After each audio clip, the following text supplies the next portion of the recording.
j'aimerais trouver une sauce tartinade pour l'apéritif de ce soir, mais les listes d'ingrédients, mais là c'est ultra compliqué et je connais même pas ce qui est marqué dessus d'ailleurs. Je vais demander à Pamela. Allô Pamela, j'aimerais trouver une vraie sauce tartinade pour l'apéritif de ce soir. Mais là, les listes d'ingrédients, je comprends rien. Tu peux m'aider? Oui, si c'est pour un apéritif réussi, rendez-vous vite en cuisine. Bon Pamela, dis-moi, quels sont tes conseils dans ce rayon où il y a énormément de choix? Alors, je vais te donner quelques critères clés. Il existe une grande variété de sauces tartinables qui proviennent de cultures culinaires différentes. En supermarché, on trouve beaucoup de sauces de type méditerranéen et des sauces de type sud-américain. Dans l'ensemble, il faut préférer des sauces de type méditerranéen, type houmous, tapenade noir, caviar d'aubergine, plutôt que les sauces sud-américaines de type guacamole, salsa, qui ont des recettes plus complexes et seront plus souvent des aliments ultra transformés. Bon alors, qu'est-ce qui fait que des catégories entières de sauces tartinables sont ultra transformées finalement? Eh bien, ça dépend.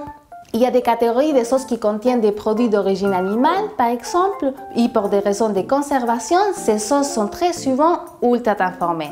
Au supermarché, on éviterait par exemple les sauces à base de poissons, des œufs de poisson, des surimi ou encore les taramas qui sont rarement des vraies sauces. Certaines sauces, comme les sauces sud-américaines, contiennent aussi des ingrédients qui permettent d'obtenir des textures ou des goûts particuliers. Ce sont des marqueurs de ultra transformation.